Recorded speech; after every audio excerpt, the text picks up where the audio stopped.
Did you know there are more than just the five senses you learned about in school? And what you don't know could be hurting your child or a student in your classroom. Let's learn about the proprioceptive system, the vestibular system, and the interoceptive system. Let's go. Of course, you remember the five senses you learned about at school: hearing, sight, taste, smell, and touch. Those five senses had some fancy names too. The visual system helps us recognize objects and interpret visual cues. The auditory system enables communication through spoken language, detects environmental sounds, and aids in spatial awareness. The tactile system provides information about physical contact and helps protect our bodies from harm.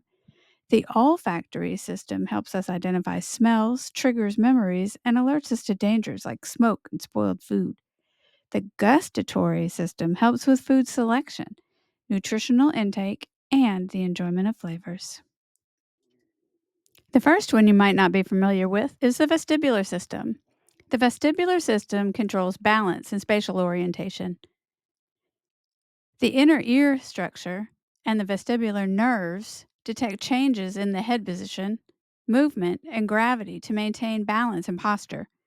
This supports our physical coordination, spatial awareness, and movement control.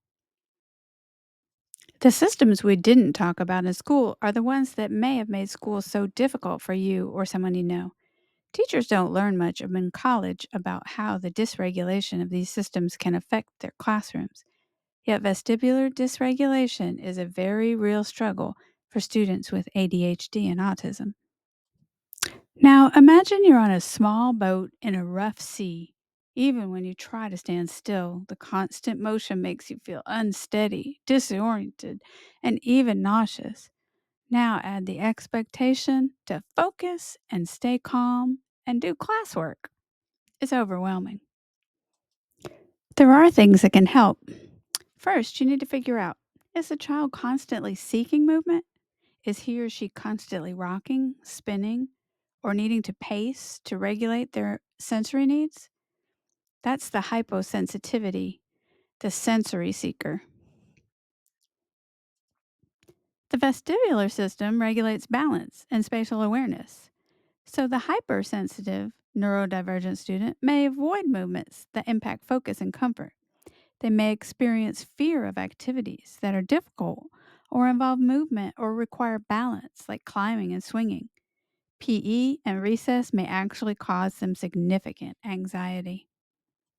We aren't done yet. The proprioceptive system regulates body awareness.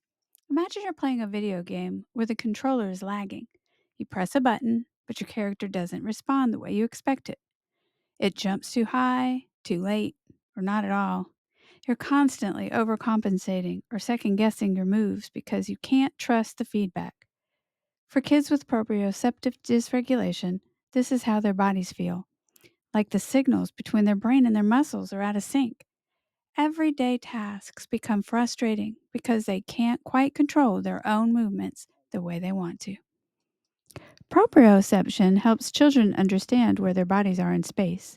Think about when your foot falls asleep and you can't feel it or control it.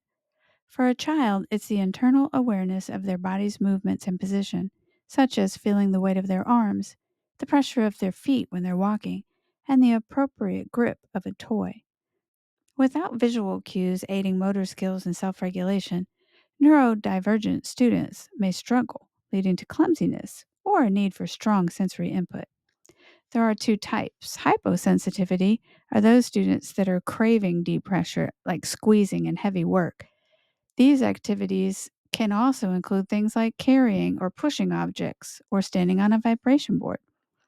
The hypersensitive student avoids activities that require fine motor skills or coordination, like handwriting. Here are some strategies that can help. Offer weighted blankets, resistance bands, or tasks that involve pushing, pulling, or carrying. There's also weighted vests, ankle weights, or weights that go on your wrists, and weight lap pads. All of these deliver pressure that helps promote body awareness.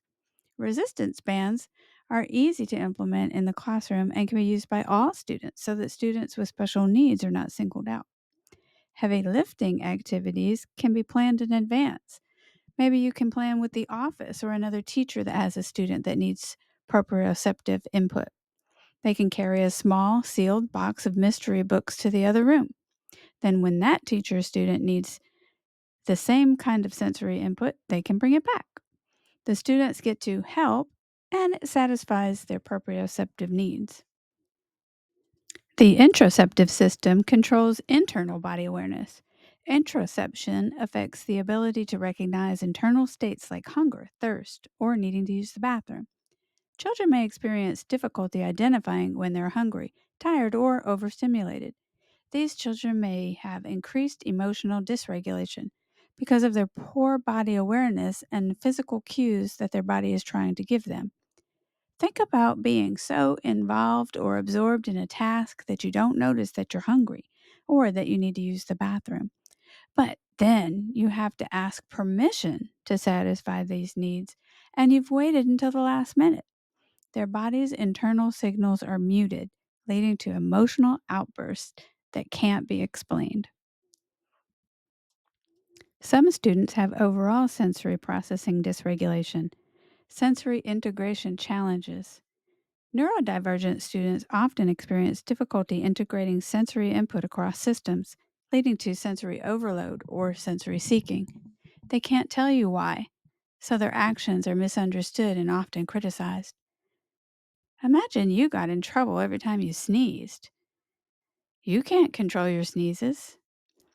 We can all relate to some sort of sensory challenge if we think hard. How many of you turn down the radio when you're driving because you're lost? What does the sound have to do with whether you're going to turn left or right? It doesn't, but it's overloading your already stimulated senses. Well, imagine the button broke and you couldn't turn the radio off, or worse yet, someone next to you was turning it up louder. If you can relate, you then can empathize.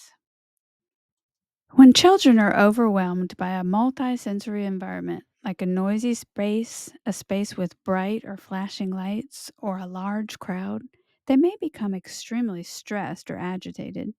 They may have difficulty transitioning between activities or spaces with different sensory inputs or stimulation. Sometimes it's something that seems simple to us, like clapping, that can trigger a meltdown. Provide a calm down space, allow sensory breaks, and maintain predictable routines to reduce sensory surprise. Most of all, try and understand. Maybe it's time to go on a sensory diet. Yeah, what's that? A sensory diet is a personalized plan of sensory activities designed to help individuals, especially children with sensory processing challenges, regulate their sensory input. It's like a menu of activities that provides the right balance of sensory stimulation to support focus, emotional regulation, and overall well being throughout the day. Just as we need a balanced diet for our physical health, neurodivergent individuals often need a variety of sensory input to stay regulated and engaged. This page will give you some ideas for a sensory diet: fidgets, rolling on a big exercise ball, jumping on a mini trampoline, squeezing, tactile input, spinning. Deep pressure regulation comes from like weighted blankets, lap pads, arm weights, chewing, even chewing gum, or chewing cold things like crushed ice, or swinging. It's important to seek a therapist if you can't think of or implement these things on your own. We'll talk about that next. If you're a parent or a teacher and you feel at a loss as to what to do with your sensory seekers, the occupational therapist can help. Occupational therapists help individuals of all ages develop, recover, and maintain the skills needed for daily living and meaningful activities or occupations. The word occupation here doesn't just mean a job. It refers to everything that people do in their day to day lives, from getting dressed to attending school or work or even leisure activities. Sure, you could implement many of these activities mentioned on your own and figure out what works and what doesn't. But occupational therapists or OTs are trained to assess the individual's physical, sensory, and emotional and cognitive abilities. They identify challenges in performing daily tasks and determine what adaptations or interventions might help without all the guesswork. Occupational therapists, families and caregivers, and educators need to work together to support the child's development and independence. It's important to give them vocabulary and a voice to be able to advocate for their own needs. You may also need to work as part of a multidisciplinary team with doctors, physical therapists, and speech therapists when the needs are extreme.